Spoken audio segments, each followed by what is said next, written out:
ನಮಸ್ತೆ, ಎಲ್ಲರೂ ಹೇಗಿದ್ದೀರಾ? ಎಲ್ಲರೂ ಚೆನ್ನಾಗಿದ್ದೀರಾ ಅಂತ ಭಾವಿಸ್ತಾ ಇದ್ದೀನಿ. ನನ್ನ ಯೂಟ್ಯೂಬ್ ಜರ್ನಿಗೆ ಬನಶಂಕರಿ ಅಮ್ಮನವರ ಆಶೀರ್ವಾದ ಪಡೆಯೋಕ್ಕೆ ದೇವಸ್ಥಾನಕ್ಕೆ ಹೋಗಿದ್ದೆವು. ಕೆಲಸ ಮುಗಿಸ್ಕೊಂಡು ಹೋಗಿದ್ದೆವು ಸಂಜೆ ಟೈಮು. ತುಂಬ ಜನ ಏನಿರಲಿಲ್ಲ, ತುಂಬ ಕಡಿಮೆ ಜನನೂ ಇದ್ದರು. ದೇವಸ್ಥಾನದ ಒಳಗಡೆ ಹೋಗ್ತಾ ಇದ್ದೀವಿ. ತುಂಬ ಏನು ಜನ ಇರಲಿಲ್ಲ, ಸ್ವಲ್ಪ ಜನ ಇದ್ದರು. ಅಲ್ಲಿ ಸೆಕ್ಯೂರಿಟಿ ವಿಡಿಯೋ ಮಾಡೋಕ್ಕೆ ಬಿಡಲಿಲ್ಲ. ಆದರೂ ಸ್ವಲ್ಪನೇ ತೊಗೊಂಡು ವಿಡಿಯೋನ ಅಮ್ಮನವ್ರ ದರ್ಶನ ಮಾಡಿಕೊಂಡು ಹೊರ್ಗಡೆ ಹೋದ ತಕ್ಷಣ ಹಣ್ಣು ಕಾಯಿ ಮಾಡಿಸ್ಕೋಕೆ ಅಂತ ಆ ಕಡೆ ಸೈಡ್ ದೇವಸ್ಥಾನಕ್ಕೆ ಹೋದವು. ಆ ಕಡೆ ಸೈಡ್ ದೇವಸ್ಥಾನಕ್ಕೆ ಹೋಗ್ಬೇಕಾದ್ರೆ ಅಲ್ಲಿ ಶಿವ ಪಾರ್ವತಿ ಕಲ್ಯಾಣೋತ್ಸವ ಯಾರೋ ಮಾಡಿಸಿದ್ರು. ತುಂಬ ಚೆನ್ನಾಗಿ ಅಲಂಕಾರ ಮಾಡಿದರು. ತುಂಬ ಚೆನ್ನಾಗೂ ದರ್ಶನವೂ ಆಯಿತು. ಅರ್ಶಿನ ಕುಂಕುಮ ಎಲ್ಲ ಕೊಟ್ಟರು, ತೊಗೊಂಡ್ಬಿಟ್ಟು ಬಳೆ ಎಲ್ಲ ಕೊಟ್ಟರು. ಇಸ್ಕೊಂಡ್ಬಿಟ್ಟು ನಾವು ಹಣ್ಣು ಕಾಯಿ ಮಾಡ್ಸೋಕ್ಕೆ ಅಂತ ಆ ಕಡೆ ಹೋಗ್ತಾ ಇದ್ದೀವಿ.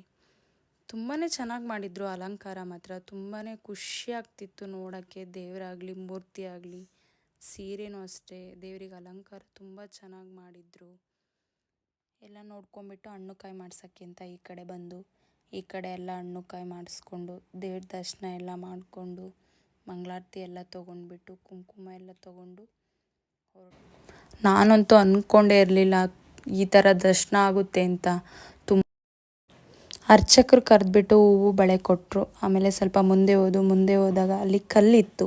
ಅಲ್ಲಿ ಮನಸ್ಸಲ್ಲಿ ಏನು ಅಂದ್ಕೊಂಡು ಬೇಡ್ಕೊಂಡ್ರು ಮುಂದೆ ಹೋಗುತ್ತಂತೆ, ಅದು ಕೆಲಸ ಆಗುತ್ತೆ ಅಂದರೆ. ನಮ್ಮ ಅಕ್ಕನ ಮಗಳು ಅದನ್ನು ಮಾಡ್ತಾಯಿದ್ಲು.